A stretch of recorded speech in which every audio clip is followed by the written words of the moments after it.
किसकी? संजीव अपने दोस्तों राघव और प्रतीक के साथ बियर बार में बैठकर बियर पी रहा था। संजीव आज बहुत खुश लग रहा था। अरे यार, आज की पार्टी में तो मजा आ गया।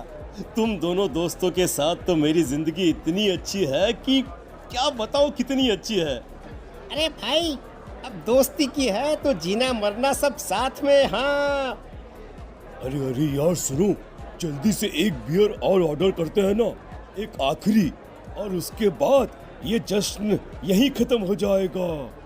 अरे हाँ हाँ, क्यों नहीं। वेटर, जल्दी से 2 बियर की बोतल लेकर आओ। आज मेरे दोस्तों को जश्न मनाना है, क्यों? इतने में वहां पर एक बहुत सुंदर लड़की छोटे छोटे कपड़े पहनकर हाथ में बियर की बोतल लेकर उसके पास आती है। ये लीजिए, आपने बियर ऑर्डर की थी ना, मैं लेकर आ गई। क्या बात है यार, इस बार की वेटर तो बड़ी सुंदर है। अब बियर लेकर आई हो तो अपने हाथों से ही पिला दो ना। हाँ हाँ, क्यों नहीं, जैसा आप बोलोगे मैं वैसा ही करूँगी। क्या बात है यार, अब तो लगता है रोज यहीं आना पड़ेगा। उसके बाद वो लड़की उन तीनों को बियर सर्व कर देती है। पार्टी करने के बाद वो तीनों अपने अपने घर जाते हैं। प्रतीक, संजीव और राघव को उनके घर छोड़कर जैसे ही अकेला अपनी कार में आकर बैठता है तो अचानक उसे एहसास होता है जैसे उसकी कार की पीछे वाली सीट पर कोई बैठा हुआ है। वो तुरंत पीछे मुड़कर देखता है। तुम यहाँ क्या कर रही हो? और तुम मेरी कार में कब आई? अरे तुम तो बार में वेटर थी ना। बस ऐसे ही मेरा दिल कर रहा था आपके साथ आपके घर चलने का, इसलिए मैं आपके साथ चली आई। अरे लेकिन तुम मेरी कार में आई कब? अभी कुछ देर पहले तो यहाँ पर मेरे दोस्त बैठे हुए थे। प्रतीक के इतना बोलते ही उस लड़के का चेहरा खतरनाक तरीके से बदल जाता है। उसकी आंखें पत्थर की तरह सफेद और पूरे शरीर पर नीली नीली नसें उभर आती है। गाड़ी चलाओ, पूरी स्पीड में चलाओ, और अगर तुमने गाड़ी रोकने की कोशिश भी की तो मुझसे बुरा कोई नहीं होगा। डर की वजह से प्रतीक के पसीने छूटने लगते हैं। उसका शरीर बुरी तरह से कांप रहा था। प्रतीक बिना कुछ सोचे समझे कार को फुल स्पीड से चलाना शुरू करता है। चलते चलते वो शहर से दूर एक पहाड़ी पर पहुंच जाता है और सामने अब सिर्फ पहाड़ी का किनारा दिख रहा है, जिसे देख प्रतीक घबराकर अचानक से कार को ब्रेक लगाता है। देखो देखो देखो देखो, मुझे छोड़ दो मुझे। अगर मैंने गाड़ी जरा सी भी आगे बढ़ाई तो हम दोनों नीचे गिरकर मर जाएंगे। ये तो तुम्हें पहले सोचना चाहिए था ना। अब कुछ नहीं हो सकता।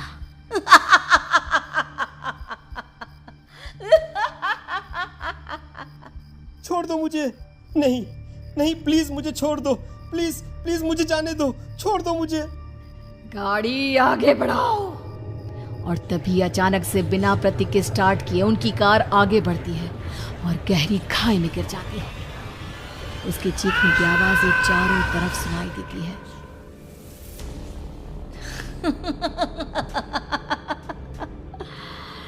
तुझे मारकर मेरे कलेजे में जल रही आग को थोड़ी शांति तो मिल गई, लेकिन अभी ये कहानी खत्म नहीं हुई। और फिर अगले दिन राघव और संजीव को पता चलता है कि प्रतीक की पहाड़ी से नीचे गिरकर मौत हो गई। अरे कल रात की तो बात है यार, हम सब बैठकर पार्टी कर रहे थे, लेकिन मेरी एक बात समझ में नहीं आ रही। राघव शहर से इतना बाहर उस पहाड़ी पर इतनी रात को क्या करने गया था? अरे यार, वही सोचकर तो मैं भी परेशान हूँ। हम दोनों को छोड़ने के बाद तो वो सीधा अपने घर जाने वाला था, और वो आत्महत्या क्यों करेगा भाई? कल रात तक वो कितना खुश था, हमारे साथ सेलिब्रेट कर रहा था।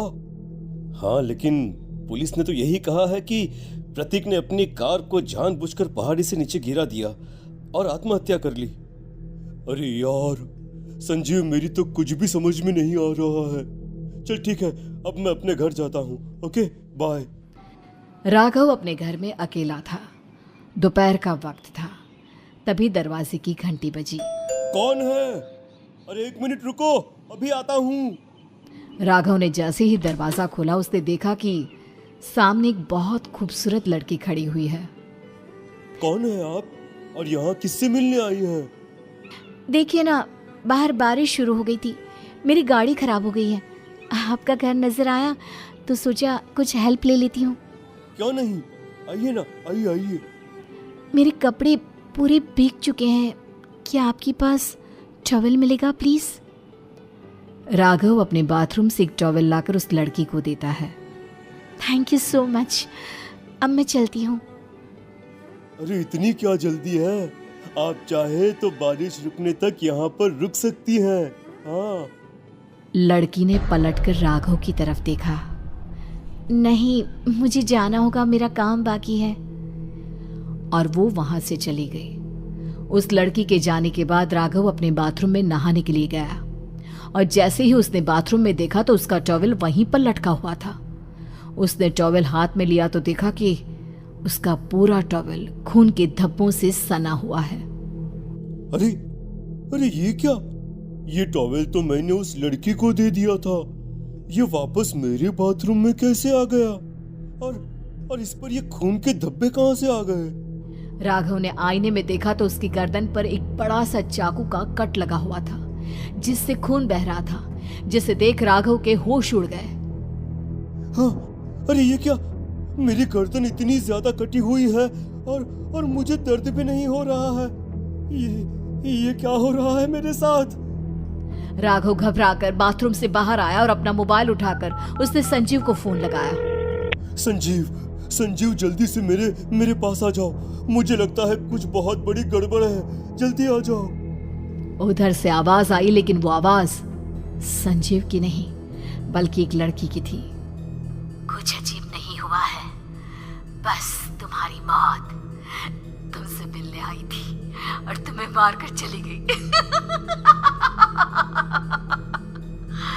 अब तुम इस दुनिया का हिस्सा नहीं हो राघव, इसलिए तुम्हें अपनी गर्दन के कटने का दर्द भी महसूस नहीं हो रहा। नहीं, ऐसा नहीं हो सकता, ऐसा नहीं हो सकता। कौन हो तुम? तुम्हारी मौत।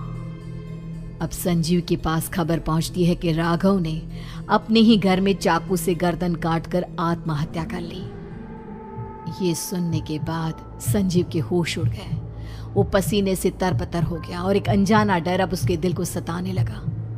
संजीव के साथ ही उसका एक छोटा भाई राजीव भी रहा करता था। अपने भाई को इस तरह परेशान देखकर राजीव उसके पास आया। अरे भैया, क्या हुआ भैया? आप इतने घबराए हुए क्यों लग रहे हैं? प्रतीक और राघव की मौत, मेरा मतलब मेरी कुछ समझ में नहीं आ रहा भाई। अचानक से मेरे दोनों दोस्तों ने आत्महत्या क्यों कर ली? अरे वो तो मेरी भी समझ में नहीं आ रहा है भैया। हाँ, हो सकता है कि कोई परेशानी होगी और इसीलिए उन्होंने ऐसा किया होगा। हाँ, लेकिन दोनों की जिंदगी में एक साथ परेशानी और दोनों का इतनी खतरनाक तरीके से आत्महत्या करना, कहीं ऐसा तो नहीं मैं भी मर जाऊंगा? अरे आप ऐसी बातें क्यों कर रहे हैं भैया? वैसे ही मैं इतना परेशान हूँ। जब से अंजलि ने मेरा साथ छोड़ा है तब से सब कुछ बहुत अजीब सा हो गया है। रोज रात को डरावने सपने आते हैं। ऐसा लगता है जैसे अंजलि बार बार मेरे सपनों में आकर मुझे डराने की कोशिश करती है। अंजलि का नाम सुनते ही संजीव की आंखें फट गई और उसके गले में आवाज अटक गई। उसके चेहरे पर घबराहट साफ नजर आ रही थी। कौन थी वो लड़की जिसने प्रतीक और राघव को आत्महत्या की आड़ में मौत के घाट उतार दिया? और कौन थी अंजलि जो बार बार राजीव के सपनों में आकर उसे डरा रही थी? अंजलि का नाम सुनकर संजीव इतना घबरा क्यों गया? इन सवालों के जवाब जानने के लिए देखिए